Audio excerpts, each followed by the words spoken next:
Success is a very uncomfortable feeling, and I wish that I would have understood that a little bit sooner, because I thought that in having success that would offer me comfort, and it doesn't. And it's because you're inconvenienced all the time, and it's because, you know, you feel like the balance of, everything you have going on is in your hands, and that can be really overwhelming. This is episode 3 of You Stink, with your host, Taliyah Joelle. I don't mean to make it a little bit weird, but guys, I did film this episode yesterday, and God went ahead and put a trial and tribulation and wanted to see if I would falter to all the issues that I was having, and so I am refilming it the next day, but I'm just going to take that as a sign that the message that I was meant to give wouldn't have hit. But yeah, I want to talk to you guys a little bit about my career journey and where I started and how I got into this space, and maybe offer some advice to people that, are just feeling a little bit lost. I think that growing up, especially like with me being in my mid-20s now, I used to feel like, and I'm sure a lot of you guys can relate to this, that you are supposed to have it all figured out, that you're supposed to go to college, and that, you're supposed to do, this job, be a nurse, be a doctor, be a lawyer, be a social worker, be a teacher, and, this very orthodox path. And, you get in that path and something just doesn't feel right. It doesn't feel true to you. It's very difficult because it's like you have that feeling inside and you don't really know what to do with it because you've always been on this one path. So I want to talk a little bit about how I was when I grew up. So I grew up in a really abusive household, unfortunately. I wouldn't wish that on my worst enemy. My mom is an alcoholic, and I don't mean the cutesy jokey type where people are like, oh my god, I'm an alcoholic. I mean, she's an alcoholic. And growing up in a space of chaos as well, like with my stepdad and everything that I had to go through with the abuse. It was one of those things that made me want to do anything to make sure that I wasn't in the house. And when I was growing up, I made sure that I joined every club. I was in every sport, even cross country, even though I hate cross country, I hate running. That was mostly because I also had a crush on this guy that was on the team.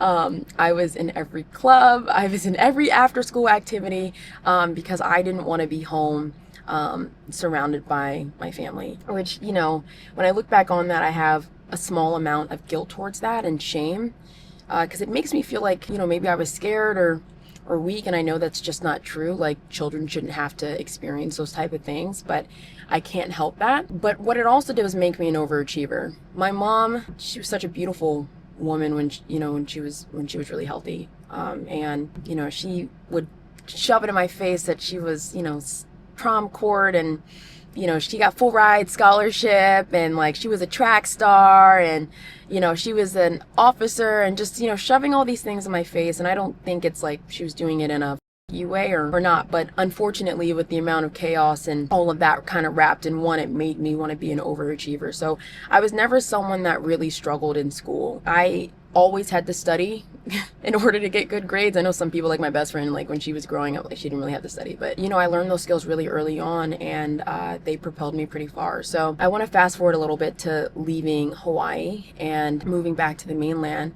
And I remember at this time my mom had gotten really, really sick, and I had moved in with my dad, and my dad got full custody of it because my mom ended up going to jail. When that happened, I actually had a huge sense of relief. For a really long time, I didn't want to leave my mom because I felt like she would have no one else, and I was holding that burden. When she was in a space where like I just wasn't allowed to be there with her, and my dad finally had us, I had so much relief. And I graduated high school.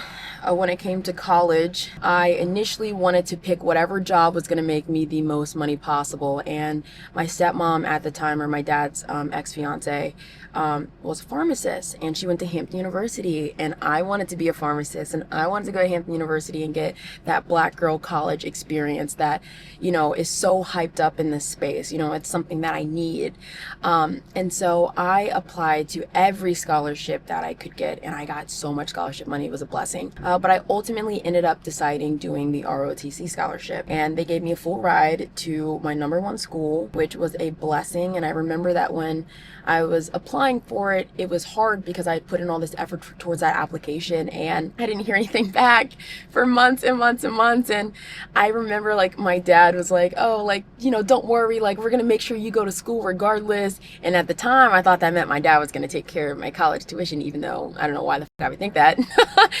Just the way he said it, but what he really meant was I was gonna have to take out a loan. So I kind of took the sign from the military, which I'd never been like against it because I did ROTC in high school. My stepdad was in the Marine Corps, my mom was in the Army. Like I was like, okay, like military this, military that, like it's no big deal. If I get the scholarship, then I'm meant to go on this path, and if I don't, then I'll take that as a sign from God that I'm not meant to be in the military. I think I initially checked my screen or like whatever the thing was, the application process, and it said not picked, and I was like, I don't know, I'm gonna go to school. And then I like rechecked it a couple weeks later because I got a notification saying my status was updated, and it said that I was a winner. And so I ended up getting that scholarship and going to Hampton. Now the summer leading up to Hampton, I had so much anxiety because I was looking at the classes, none of them sounded interesting. I was like, I just don't like what I'm doing, I don't like anything about this. And when I stepped onto campus, I changed my major to kinesiology. It was the first thing I did. They did the Hampton runaround and I changed my major because I just didn't like any of the classes. I didn't feel connected to any of them. And when I changed my classes, I felt instant relief. I was like, okay, maybe this is the path I must be on. Okay, not a pharmacist, but you know, a doctor of physical therapy. Like, I like that title.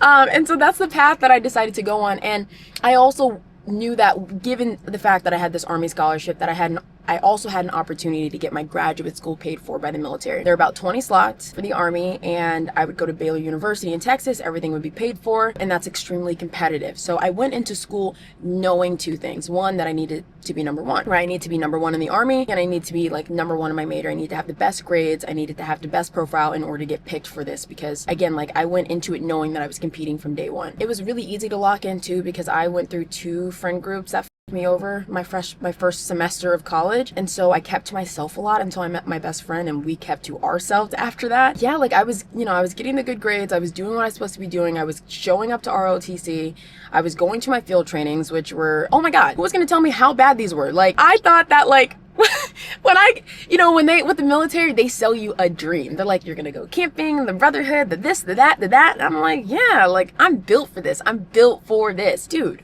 What the actual, I'm telling you, I went to my first field training like where we were sleeping overnight. It was November. Okay, I was like, damn, it's like cold as and I don't really have good gear. You know what I mean? Like I have like ROTC like prescribed gear. Like I don't have any wall nets, I don't have anything like this. It's brick cold. Okay, and this was like right before Thanksgiving. It was literally right before Thanksgiving. After that, I was leaving, I was going home. So we're out in the field, and this is my first time experiencing this, and it is so cold, I can barely move. And then we're moving all day, and I'm like, this is kind of trash. And then nighttime comes, and I'm so happy because I'm like, yes, like I finally get to sleep. But guys, I'm telling you, and this is why when people are just like, oh, I'd rather be too cold than too hot. No, the you wouldn't, okay? Because that type of cold, sleeping outside, is a different demon, okay? I got on my sleeping bag, I took my clothes off because that's how the insulation works. You got to take your clothes off. I'm telling you right now, you will not warm up. Your body is so cold that like you were constantly shivering, and it's painful. And it was one of those things that now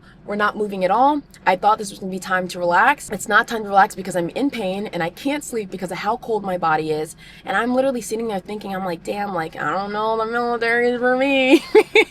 I remember literally thinking, I'm like, if I could just like break my leg right now and get out of this, like wouldn't be mad in that moment. But like that's how just uncomfortable and painful it was. So fast forward, you know, I'm doing really well in school. I'm starting to get into my major classes. I'm loving what I'm doing. I'm passionate about what I'm learning, and I'm also using that knowledge and applying it to my own body. And if you guys didn't watch my previous episodes, that was about my fitness journey, and I learned so much from that, and I had so much support from my advisor, and shout out to Professor Privet. So, you know, I want to fast forward a little bit. COVID happened. I'm taking advantage of this because now it's like online school. So I was always taking like 20 plus credit hours. I was allowed to do that because I could overwrite anything because I had ROTC and like they would sign off on it. But I was taking 22 credit hours like for 2 semesters each because I wanted my senior year to be kind of light so that I could like, you know, get lit. I remember that also that year, that was my junior year, I had to go to cadet summer training.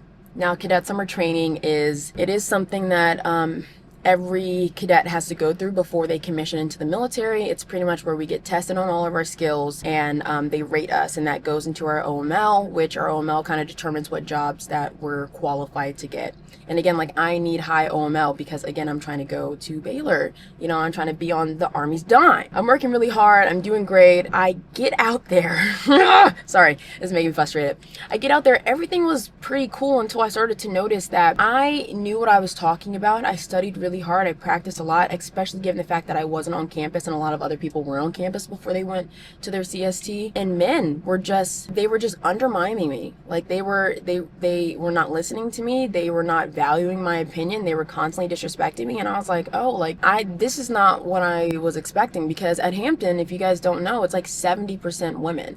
And so me being number one and also being respected, like, wasn't a huge, like, issue or thing, because, you know, like, it's mostly women and women of color. So I'm not, you know, I've never experienced this before. And so to feel so, I would literally say one thing and I'd be like, oh yeah, guys, like, you know, we should do this. No one listening. And then the guy next to me, that white tall man, he says the same thing and everyone's like, oh. And I'm sitting there, I'm like, okay, like, you know, the first couple of times, yeah, but then I started to get really frustrated when I realized, I'm like, oh, like, this isn't funny anymore. Like, I don't think I can handle this. And so we had this one lieutenant colonel, I don't remember her name, but she was a beautiful black woman. Like, she had aura, okay? Like, everything around her, her vibe, she was what I wanted to be. Like, I wanted to be her. I was like, that's my future. That's my future. So finally I had an opportunity to speak to her, and I was like shaking in my boots, and I'm talking to her. I'm like, yeah, like, you know, I really look up to you. You know, any advice? You know, this is kind of what I'm dealing with and struggling with and trying my best to handle it. You know, but it's really starting to get to me. She is sitting here and she thinks she's giving me a pep talk. Oh my God. She thinks she's giving me a pep talk and she's not. We're sitting there. She's like, yeah, like, you're always going to have to work harder. You're always going to have to prove yourself more. You're always going to be undermined. You're always going to have to keep your composure. You know, you're always going to have to do this in order to be respected, you know, but like, that's just what you're gonna have to do. I don't think I want to do that.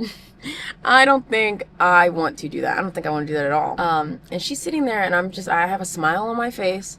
I'm letting her, you know, chat me up and give me this pep talk, and she fully changed my mind. And I mean, again, like, this is no shade to her. Like, you have to be really passionate in order to be a woman in the military, because it's going to try you in so many different spaces, and you gotta, yeah, holding your tongue, especially being a black woman, you know, in that space. You don't want to be seen as the angry black woman.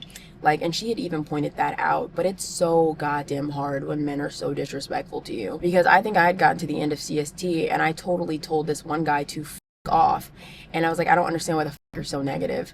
If you don't have anything productive to add to this conversation, leave me the f alone. And I fully and that was my first time ever really snapping on someone like that. Because usually, guys, like, I'd be crashing out alone. I don't be crashing out in front of people. Like, and maybe that's just the Taurus in me, but that, like, at that point, I was ready to go the home. I get back to school, I'm talking to my cadre, and this is the time when we're like starting to apply for like what jobs we want to do. And I had written down reserve, and my cadre they were so surprised and shocked. Now, guys, I was number one in ROTC all 4 years in a row. So I was the battalion commander. And so the battalion commander, like, kind of going to the reserves, like, two and two, like, they just kind of like didn't mesh well. And my cadre was so confused at why I had changed my mind. And it was just because, like, I just didn't want to, if this is what my life was going to look like with me always being second guess, I was like, this is not what I want to do. I changed my mind. They accepted that. I could tell that they were disappointed and kind of shocked, but, you know, it is what it is. Like, I felt relief when I changed my mind on that. I did a couple of internships my senior year semester, which I got robbed of internships during COVID, so I had to kind of do a lot at the same time. And I did some with OTs, PTs, athletic trainers, strength and conditioning coaches, and nothing felt right. Like, nothing. I was like, this sucks. Like, I don't like any of this. And it sucks because I love my major. I love my major so bad. Yeah, so I ended up deciding that I didn't want to go to PT school. I wasn't going active duty. So the Army wasn't going to pay for anything yet, and I didn't want to go to PT school anymore. And I told my advisor, and again, like, she wasn't disappointed in me, like, and I love Privet so much. She wasn't disappointed in me, but I could tell that, like, me putting in all this work and this effort towards a path that I've been on for years, you know, talked about so passionately, studied, worked so hard towards, like, changing your mind on something like that is really hard. And it got to the point where, like, I started, like, hating, like, people would be like, oh, what are you doing after college? What are you doing after college? Don't ask me that question, dude. I don't know. So fast forward to like October, and it's my best friend's birthday, and we took a trip to Florida, and hence why I now live here, is because everything just felt right. Everything worked out. Everything just felt right about this place. And so she went to check and see if they had any medical schools in the area, and they did. And she ended up applying, and she got it. So then I was just telling everyone, oh yeah, like after graduation, I'm moving to Florida. And they're like, what are you gonna do there? Stop asking me questions. I don't know. And I felt a lot of shame, because now at this time, my senior year of college, everyone is applying to graduate school. They're getting into their schools. They're taking their tests. I'm seeing them posted on Instagram and social media. And it makes me feel like a failure. It makes me feel less than. It makes me feel like I'm not doing anything. And then seeing my peers, you know, in ROTC, like get the branches that they wanted to get, and be so excited, and me not be able to be a part of that, other than like a supporting character, and knowing that like, oh, like I actually don't have anything going for me right now. Like all of that shame, like it's just a lot of shame. I do want to take a second and introduce this week's sponsor. Hi, so I haven't owned a scale in over 9 years, which that's a bit of time. And I recently just got a new one from Hume Health. It's called the Body Pod, and they are also sponsoring this week's video, so huge shout out to them. So this isn't just a normal scale, it is a full body analyzer. It uses 8 frequency centers to get a precise weight, body composition, and your heart health. You're pretty much getting a fuller picture of your overall health. I think with traditional scales, we are used to the weight either going up, the weight going down, or the weight not changing at all, and using that information as a sign of progress, and that's just not really accurate, nor is it full picture friendly, because there are so many reasons for weight fluctuations that aren't necessarily bad or good. We talk about body recomp a lot on this page, so I want you to think about it from this perspective. You could be stepping on the scale every day and it not change, but that doesn't mean change isn't happening, right? Sometimes you're losing fat while also gaining muscle, which would also make the scale look relatively the same, and a normal scale wouldn't tell you that. So the sensors are embedded in the handle, and they're able to scan your torso, your arms, your legs, and even your heart at an accuracy of 98%. And also, where's my phone? Where is my phone? One second. It also comes with an app so that you can track your goals and track your progress over a period of time in an easy way. The app not only gives you valuable insight, prioritizes not only how to achieve your goals faster, but most importantly, sustainably. And that is the key word there. Now, I'm gonna go ahead and link this in my description box down below for you guys. If you use my code Taliyah, you do get a stackable discount that's gonna get you up to 50% off. And I also wanna give a huge thank you to Hume Health for sponsoring this week's video. So I graduated, and during my graduation, I actually found out that I was the salutatorian. And it was funny because I was telling like the people, I knew my GPA was high, but like you don't know how high in comparison to everybody else, you know? I don't know everyone else's GPA. I was first in my major, and I was second in my entire college class, which again added more, like I felt like I was wasted potential and that I wasted my time, because now like I'm not even going to graduate school. You know, I'm telling people that I might want to do it later in the future or whatever the it is, or I just need to figure this out, or I just need to take a break. But like the truth of the matter was is that I didn't know what I was gonna do. And I remember when COVID happened, like, you know, that was when TikTok kind of started going popular, and I would see people post fitness stuff, and I was like, I could probably do that. And I even filmed videos and stuff, and I never posted them. But yeah, I also didn't want to tell people like deep down, like I want to try social media, like I want to try and make it work, because you know I went to the illustrious Hampton University. Like people aren't gonna get that, like, and they're gonna sit there and they're gonna smile in your face, and then they're gonna tell their friends all about it. You know, I graduated, I commissioned into the Army as a reservist. You know, everything was good. Everything was really, really good. I started dating my ex, and I didn't have any money. I spent, like, I had saved up $20K for my semester because I was working full-time while also in 22 plus credit hours of school. You know, because you can kind of do both. And I saved up all that money so that I didn't have to work during the semester, and I spent it all. I spent it on myself. I spent it on trips. I spent it on my friends. I spent it on covering tabs. Like I had a great senior year, okay, and I had no money, and I was like, damn, my boyfriend at the time lives in Hampton and I live in Richmond. Like I have to work though to get money to save up for this move. And then I just did a little bit of math on my account, and I noticed that there was like $12,000 that it said my school owed me. And I was like, well, you know, I didn't pay a dime towards school, so like, why is there all this extra money? And also, I've never received a refund check. So I went up to campus just to, you know, get told no. And they were like, okay, like, yeah, glad you said something. Do you want a check or you want a direct deposit? Do I want a check or direct deposit? Give me that check. I'm coming up here. I don't want you guys to play with with me. So I came up the next week, I grabbed that check and all the money that I needed to move successfully from, you know, one state to the next. And I was like, damn, this must be a sign from God that like I'm meant to move to Florida. And maybe, I don't know, call it delusion, but like that's where I was at with it. So I enjoyed my last couple of weeks with my boyfriend at the time, and then I made the big move with my best friend to Florida. And it was so weird. Like, it was weird like when her parents left. It was weird just being, you know, in a foreign state where I don't have any family, alone. And I was like, damn, like this is adulthood. I was really trying to find a job, okay? I was like, I need something quick. You know, I was applying to Twin Peaks. This was before my breast implants. I was applying to Hooters, you know. I was like, yeah, like, because I was already a server, you know. So I was like a server and I get objectified and more tips. Sign me up, you know? Yeah, long story short, I got denied. You know, I got interviews and like, you know, they gave me like, oh, we like you, and then like I never got hired. And so I just went ahead and got my job back up at Olive Garden, just transferred over, and that wasn't an issue. I just wasn't trying to work at Olive Garden again, but like, so I'm working at Olive Garden, and again, like I'm still feeling like a little bit of like uneasiness and like wasted potential, because obviously I just did so well in school to the next thing that I'm doing is working a serving job, which there's no shame in working a serving job. I think I just was feeling internal shame because like it's like, damn, I wasted all this time doing one thing and I'm not even doing it, nor am I on the path. But me and Ariel were living in an apartment complex that was too expensive, and we went to a gym that was too expensive, and you know, for the sakes of, you know, trying to manifest that dream life. Like, if we're living it, like, you know, then like we're actually going to be able to sustain it, and so on and so forth, which when I'm in hindsight, was it the smartest thing? Nah. But like also in hindsight, did it technically work out in our favor? Yes. You know, so when we're going to this luxury gym, we're seeing all these crazy cars and all this stuff. Obviously we don't feel like well, at least I can only speak for myself, but obviously I don't feel like I belong here, but I'm hoping that I'll be inspired. And this old man, as old men do, that came up to me and he was like, oh, like, what do you do for work? And I straight up lied to his face. I was like, I'm an influencer. I'm a fitness influencer. I felt so uncomfortable. Oh my God, I felt so uncomfortable because I was like, damn, I just lied. I didn't even have to lie. Like, he doesn't even know me.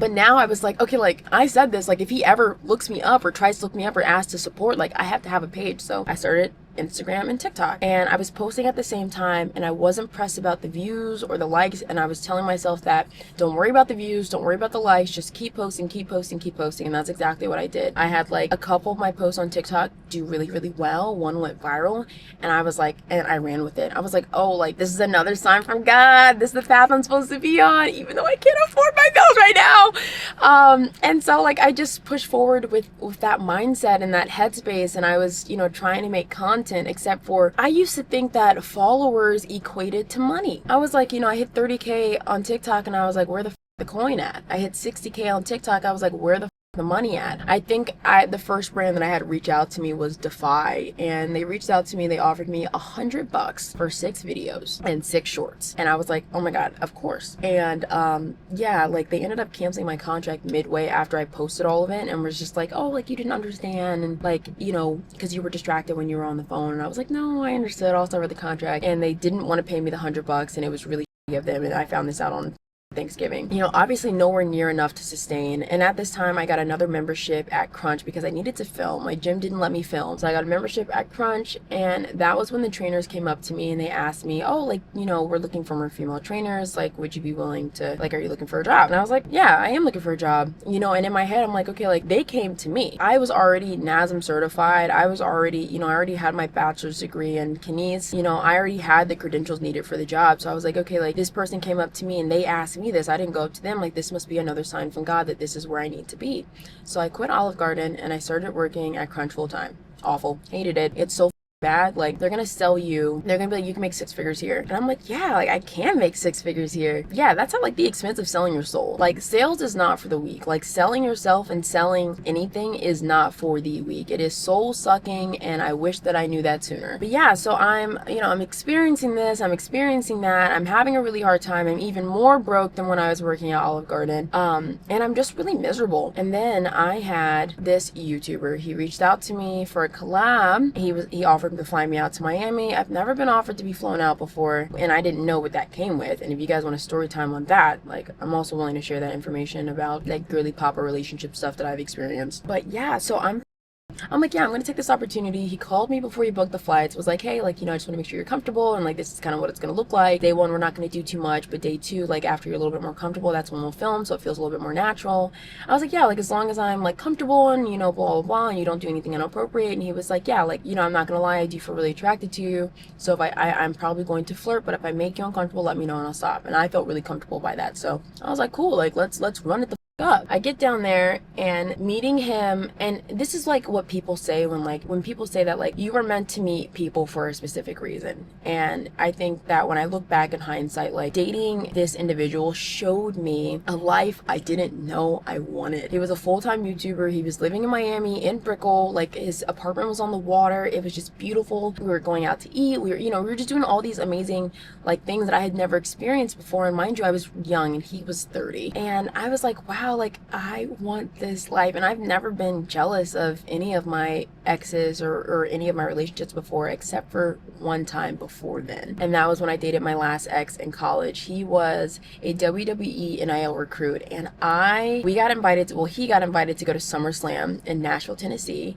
They flew us out. We stayed in this super nice hotel. We got to meet all these amazing people. And this was when I changed my perspective towards the WWE, because as corny and as silly as it is, like, there is so much work that goes into making that whole production. And these people are just like any other, people in business. Like, they are smart, they are intentional, just like on social media. Even when you see the comedians or you see the silly people or anything like that, when content seems smooth, everything that is going behind that is very much calculated. And it offered me respect for an industry that I never thought I would have respect for. Like, I thought it was silly. And I had talked to Bianca Belair and Triple X or Triple H. I don't remember what his name is, but I had talked to them, and they really like inspired me, and that was like, and this was before I started social media, but this was like what really like pushed me forward to start it, because I was like, I need to get into this life somehow. And I remember like my ex was talking about it, and he was so ungrateful, and he really wanted to just do football. Like, he didn't really want to take the WWE serious. But I remember being like, damn, like, I wish this was my opportunity. Like, if this was my opportunity, I would run it the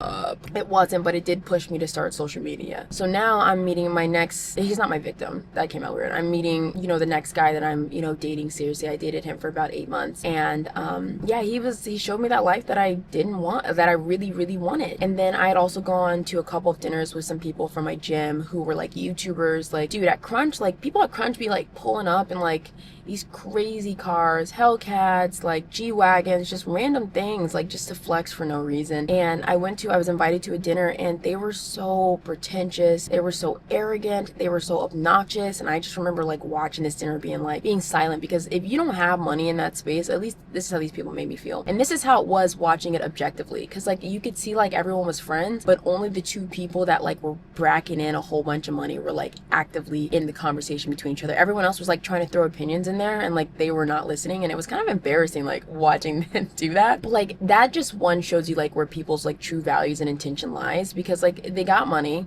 and like, look at how they're acting. It's absolutely disgusting. That showed me exactly the type of person that like, if I was to ever make it into that space, the type of person I didn't want to be. But yeah, so like my ex, he was trying to convince me to quit, and I was so nervous to quit. Like, I haven't been able to monetize social media at the extent, I'd make a couple hundred here and there from like doing some UGC deals or so on and so forth, but I didn't really crack the code, and then I told my management, I was like, hey, like, I'm thinking about leaving, like around this time. And then they were like, oh, like, you should push it back to next month. And they kept doing that to me every month. And they kept convincing me. They were like, oh, you don't have enough in savings. Oh, like, did you put this away? Oh, like, do you feel really comfortable here? Or, well, just trying to say all these things because they wanted me to stay. And this is the that pissed me off about Crunch, is that, again, like, they are master manipulators, but you're not going to sit here and manipulate me. It would piss me off because they would be like, you should go and do more lead gen, which again, we don't get paid for. We don't get paid hourly. You only get paid for what you train. You should go do more lead gen. You should go do more this because it'll help your business. Yeah, but you're telling me that because it helps your business, because it makes you look better. And it was frustrating because I'm like, can you just keep it a buck with me? Like, if you want me to do more work so that you can get your numbers up, just say that. But like, don't sit here and try to dress it up with saying that it's going to help me.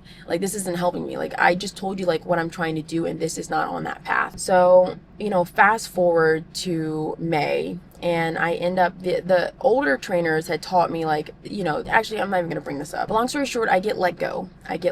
Because, and I'll tell you guys, what the reason was, is that one of my clients canceled her, or she didn't show up to training. And so when clients don't show up, you get paid regardless. Like, if they don't tell you in advance that they're not coming, and it's like a 24-hour buffer period, like if you can't reschedule it or anything like that, like you can cancel charge them. And so I was going through all of my events. I was completing all the events that I completed, and I accidentally completed one where the client like didn't come, and you get paid the same regardless. So I went to my managers were not there at all. I was like, they're at a different crunch doing a bigger manager meeting, and I was like, okay, like I'm just gonna like check the client in, because I don't want to get, like, if I get audited, I don't want to make it look like I completed an event and the client wasn't here. So I just checked her in, like I didn't think anything of it. And then I got effed over pretty much by doing that, and I got let go, because technically that's stealing from the company. So that is why I was let go from Crunch. Surprise, surprise. And they demonized me, and they made me out to look like the worst person ever. And I remember like reaching out to my coworkers, because I was like a fully honest and a woman about like what happened, and they were like, oh, you're not gonna get fired, like that happens all the time. And I was like, okay, like fine. But they used me as the example so that people don't do it anymore. And I learned that the hard way. I remember I went into Crunch knowing that Monday, knowing that I was gonna get let go. They sat me down.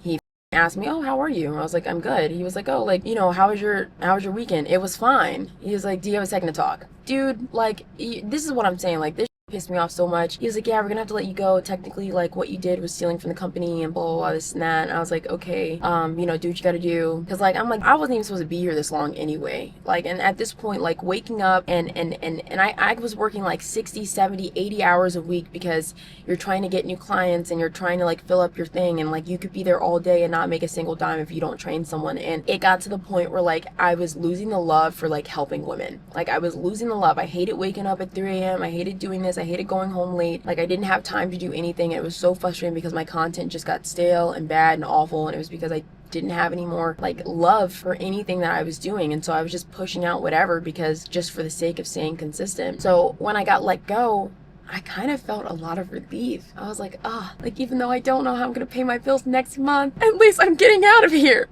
So I get fired. And then also this time too, like, because Crunch demonized me so poorly, like one of the girls that I was really close with, that I ended up getting her that job, she like disowned me. Like, she disfriended me. She let Crunch sit there and convince her that like I was this awful human being. And it was so frustrating, because I have helped her in so many things that she was going through, and I'm not going to expose her business out here, but it was frustrating, because I'm like, dude, like, that I'm not like this type of person that they're trying to make me out to be like. And it was so hurtful that like she took their side, and I'm like, dude, like, this company does not care more about you than what you can do for them, and you need to remember that. And I always remember that, which is why they didn't like me that much. But like, again, like, God is going to reward the people that are meant to be rewarded, and it shows in the person that glows up versus the people that don't. And I've been blessed with so many blessings since that moment, that like I know that my heart is in the right space, and that I'm doing what I'm meant to be doing. God removed me from that space because I was not meant to be in that space, and I'm okay with that. I was like, damn, like, you really know who your true friends are, like,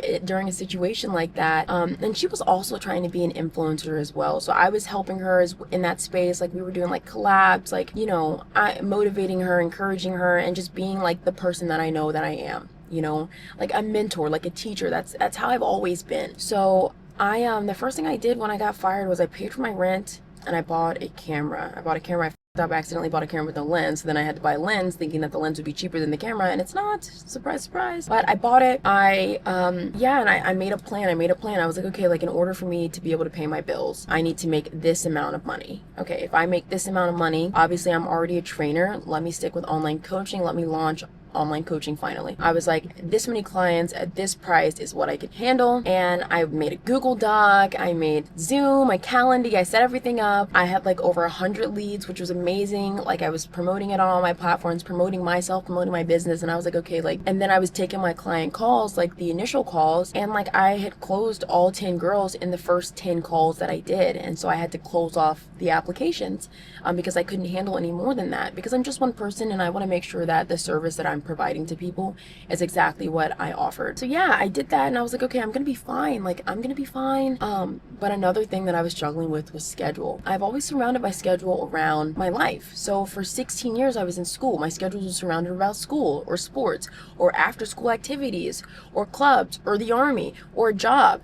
And so this was the first time in my life that like I had no structure. My schedule was my own. And so for a very long time I struggled with that because, you know, I was waking up at 9 or I was waking up at 11 or 10 or whatever day it was. And you know, man, like you can't like, and I also had this weird view that like in order for me to be successful I have to wake up at 5 a.m. You know what I mean? Like that's just not true, and I'm going to tell you about that in a little bit. So I finally was like, okay, like I need to start, you know, creating a schedule for myself, waking up, doing work blocks, so on and so forth. And I started with that.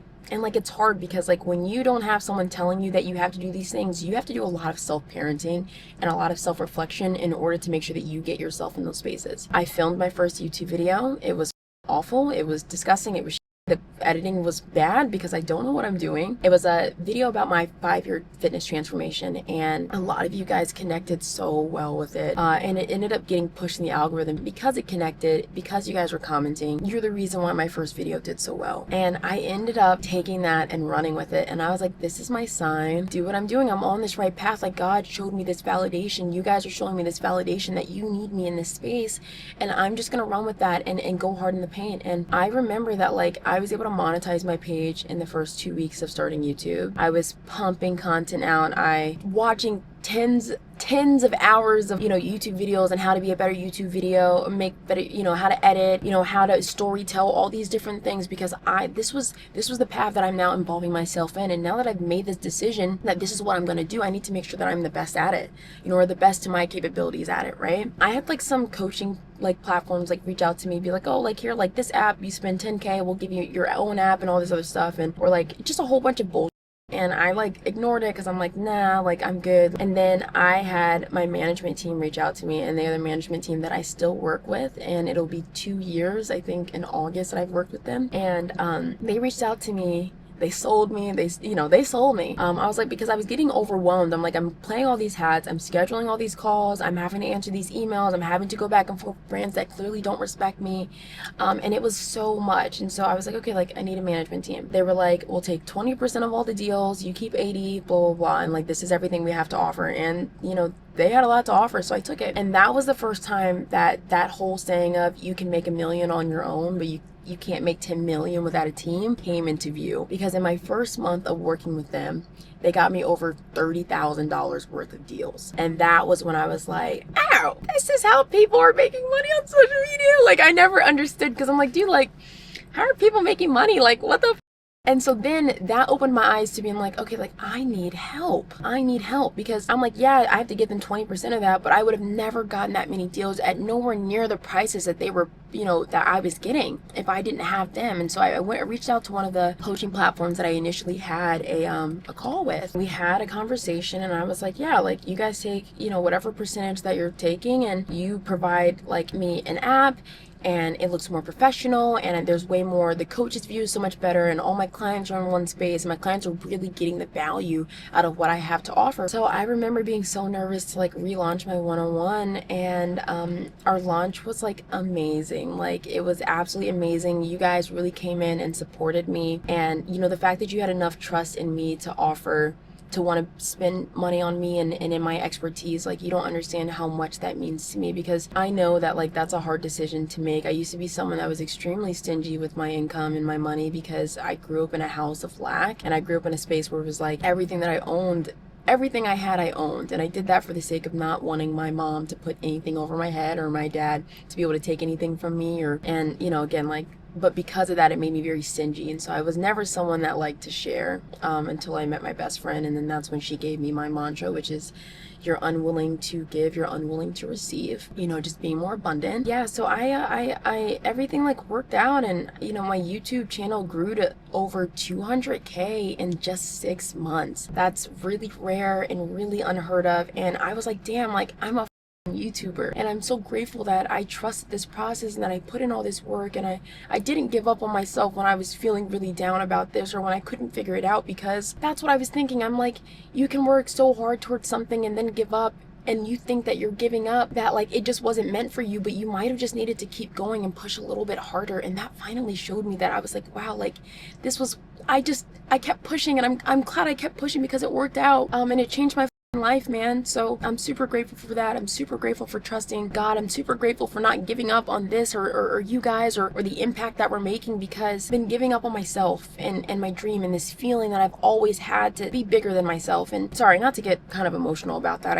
I'm really passionate about this, and I'm just really grateful that next year I had brands like Gymshark reach out to me, and I was really trying to work with Oner. I was really trying to work with Gymshark, all these different companies, and I was pushing out content, but I was missing something. You know what I mean? I was missing something. I was working myself so hard on my other platforms, and I was putting in all this work, and I wasn't feeling like I was living. I wasn't feeling like I was experiencing life. I'm like, damn, I'm making all this money and I'm working hard and I'm doing all these things, but I just don't feel like I'm enjoying anything, and this space can feel so alone. It feels so alone at times. And I got a burst of motivation when I got invited to go to Gymshark Lift by Gymshark. They paid for my accommodations, they paid for my flight, and I got to meet you guys.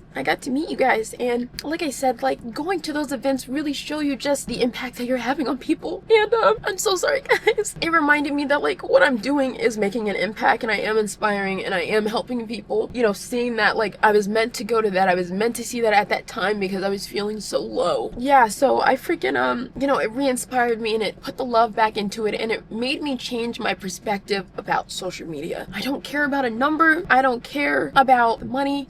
I don't care about videos going viral. I care about connecting with my community. I care about, being someone that they can relate with. I care about my content being relatable. I care about my content being nurturing and loving. And I want you guys to feel comfortable in this space. And I promise you that when that changed my perspective, everything else, I was on this one level, but everything else changed because I felt like I got this clarity of the type of creator and the type of influencer that I wanted to be. And I was never prideful of the word influencer. It actually gave me the ick. I preferred to call myself a content creator because I felt like influencer was icky, but I'm no, I am an influencer. I have influence, and it's positive, and it's helpful, and it's useful. That's what I wanted. That's what gives me purpose in this space. And so, I was just really, Jesus Christ, guys, what the heck? I'm in my Leo phase. Yeah, so I just, it did everything it needed to do for me. So I changed my approach towards content creation, and that is when everything kind of fell into place. Everything that I wanted externally fell into place when I started my purpose on social media as more than just a number. I don't feel like I'm competing with anyone. I don't feel like I'm trying to make more money than anyone. I don't feel like I have to show up a certain way for people. I just want to show up as myself, and I want women to recognize that they can be themselves, and they can show up as relatable, and they can show up as real, and still get everything that they wanted. These brands out there, they don't care about you, and I know that. Just it felt like crunch. I'm these companies don't know me. These brands don't know me. They don't care about me past what I can do for them. And so the only person that I'm going to focus on is myself and my community. And I promise you, everything else that I've always wanted has come. There is a big surprise that I have that you guys will find out in May, that I'll be sharing with you guys, and it's really exciting. Now, whenever I talk to any other content creators in this space, I always remind them, I'm just you guys, you're sitting here sucking these brands, and they don't care. They don't care if you suck their. They don't care. They only care about what you can do for them. And once you no longer have value, they don't care about you. So focus on you and focus on the community that you're building, because that is what matters. Not some stupid title. None of that matters. There are plenty of people on social media who have millions of followers who barely make any money. And there are people who have literally a small amount of followers who make hundreds of thousands, if not millions of dollars a year. All right. And that is because they have fostered community, and that's what matters, and that's what's important. When you're in social media, you need to have your own thing. You need to be able to promote your own things, because when people are like, oh, social media is temporary, yeah, social media can be temporary. It can be one of those things that like don't last forever, but that's a choice. And also, if you have your own business that you are promoting, it does not matter. You can say no to deals that you don't like. It doesn't matter the price. If it doesn't make sense, you don't have to do it. But you can tell there are sellout creators and there are creators who are not sellouts. And that's because when you're only relying on the money of brands and companies, that's a lot of opinions. That's a lot of opinions, and that's a lot of bull you're gonna have to deal with to make money, right? You feel like, you know, you're an independent contractor, but you still feel like an employee, versus, you know, where you feel like a businesswoman or a CEO when you have your own thing to promote. That's why you guys will never see me sitting there sucking a brand. Like, I'm not about to sit here and suck your, I'm not doing it. Don't ask me to do the hauls. Don't ask me to post the launches, the restocks. I only post what I like, what makes sense for me. I keep it real. I keep it 100. I keep it organic and natural, because that's what matters. You know, I don't want to lose your guys' trust. That's something I never ever want to do, and that means the most to me. You just have to remember like what really matters. Like when I'm thinking about, you know, myself and like the life that I've envisioned, like you feel like you don't know where to start, and you literally don't know where to start until you start. Like no one knows where to start, and that's not the wrong answer.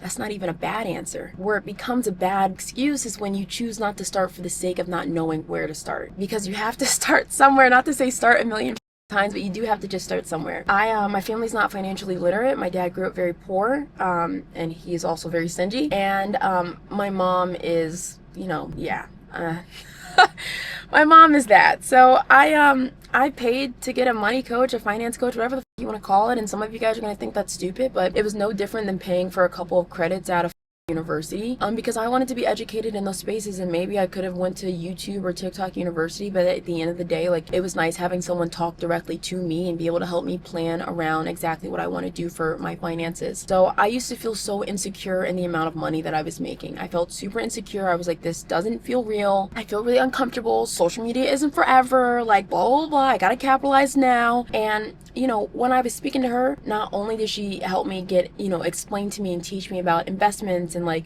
the investment strategy that I want to take and like the proper things to, you know, invest my money in, she also offered me perspective and a mental shift or a paradigm shift that I didn't have. And you know, I told her how like, oh, I'm just trying to like make sure that like I'm good and I set myself and I'm not being dumb or stupid or whatever.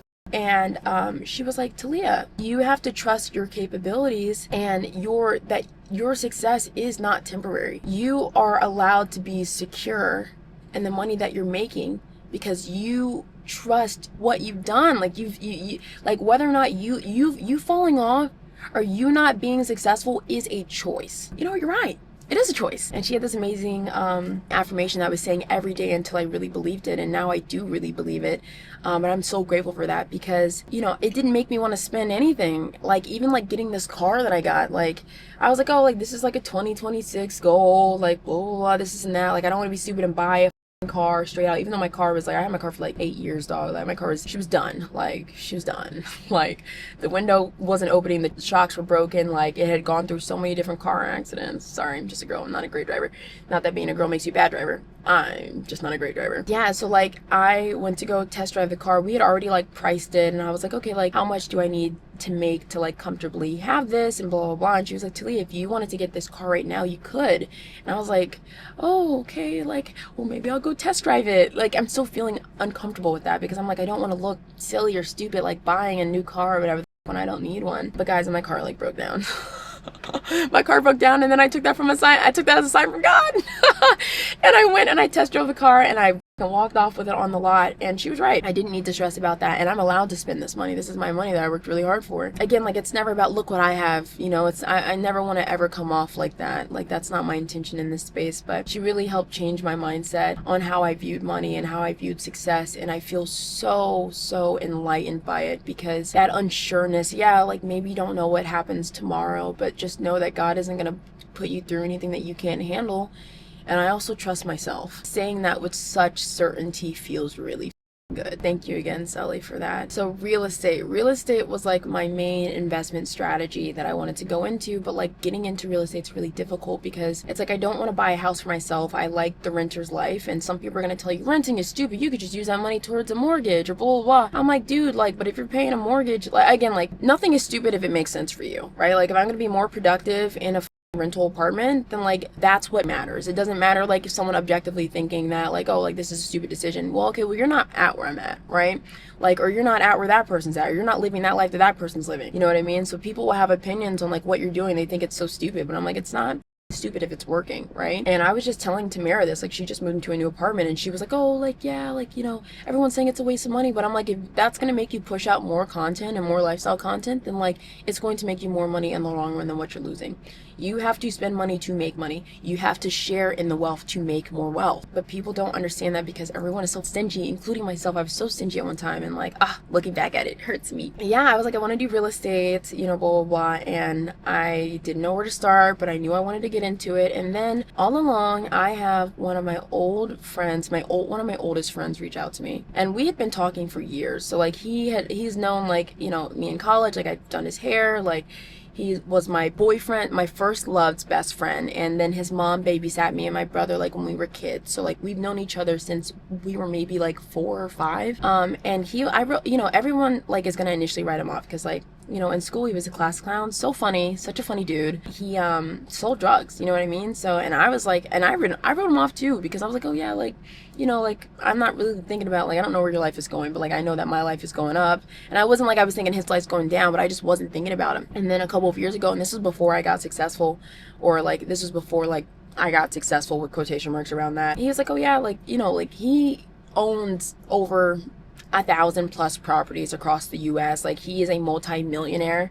And I remember like, I'm like, damn, like what the like, dude, I thought you sold drugs. I thought, you know, like what's happening here? It ends up like he was selling drugs. He doesn't do any alcohol. He doesn't do any drugs because he grew up in a really household as well, like very abusive, very just awful. And the reason why he was selling drugs was because it was the easiest way to get capital. Once he got capital, he started a lawn care business, and then he was able to make more capital with that business and get and buy his first property. And from this first property, it was rinse and repeat, and now he just lived his life. And that inspired me because I'm like, damn, like everything that you've been doing has been intentional. I just didn't recognize it at the time. And that's because we're so brainwashed to think that the path we're meant to go on is school and then career, and work for the rest of your life, when like that isn't everybody's path. Like you don't have to take that path in order to be successful. I didn't, you know, obviously I don't regret anything. Everything happens for a reason. But looking back at it, I'm just like, okay, like, you know, you really don't need to do that to do this, you know? So he reached out to me. He was like, hey, Taliyah, like, have you ever thought about doing real estate? And I was like, that's so crazy because like we're literally just talking about it now, and I'm just like stressing because I don't know where to start. And I took that as another sign from God that like I was supposed to go on this path with him, and I did. And we were able to close on 3 properties in last year, and we've closed on 3 more properties now and hope to close on another 3 towards the end of the year. And the strategy that we took, just so for those of you who are interested or want to know a little bit more, is that we bought low income housing, and so the properties were about like $95K each. It was like 85 or 95K each. We bought them outright. I bought the first 3, he bought the next 3, and then I'm buying the next 3 and he's buying the next 3. So that's kind of how we're doing it. So that there's no mortgage, and then because it's low income housing and it's been fully renovated, so turnkey, there's no renovations needed or anything like that. The government pays for a majority of the rent because people have to apply to live there. And so you don't really have to worry about bad tenants because even if they don't pay, like a lot of these people are not, you know, they're not paying a lot. And so just like a rinse and repeat version of that. And we hope to have a really, really large, you know, real estate portfolio. And I asked him, like, you know, why me? And we've been friends, and we've been friends and have deep conversations for years. And he was just like, yeah, like, I just think it'd be really cool, like, with us knowing each other for so long, for us to have something together, you know? And I'm like, damn, dude, like, thank you. And this is really cool, and he's been teaching me, and he's been so supportive and helping me learn, and yeah, and I'm really grateful for that. And that's just the thing, like, I feel like a lot of people don't recognize, they're like, oh, like, I pray to God, or I do this, and they're like, he doesn't, you know, or it doesn't say anything back, or I don't see his messages or whatever the heck. But it's just because like you don't have the right lens on. And once I started adding meaning and intention to everything and conviction to everything, that was when I started to recognize that he has been speaking to me my entire life. I just wasn't aware of the message. I wasn't aware of when he was speaking to me because I don't know how to express it, guys. Like, I just didn't put two and two together until I did. That was great and that was amazing. And now, like, when anything bad happens or anything positive happens or anything random that feels random, I'm just like, wow, like, he's speaking to me, guys. He's speaking to me.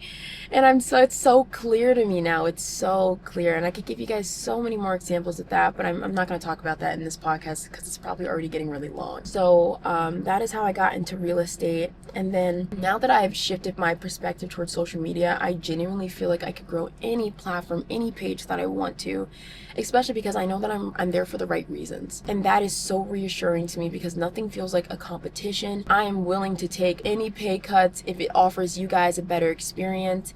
You know, I did take, cuts because I used to push out like 8 videos on YouTube, but I can't do that anymore because my quality just wasn't the same because I was trying to make more money. And I'm like, I can't get the best quality, that I want to give to you guys by doing that. And so realizing that, like, I can say no to things and that this is my business and that I get to choose what is right for you guys, not what is right for my pockets. Like, changing my perspective towards everything like that has made this process so clear, crystal, dog.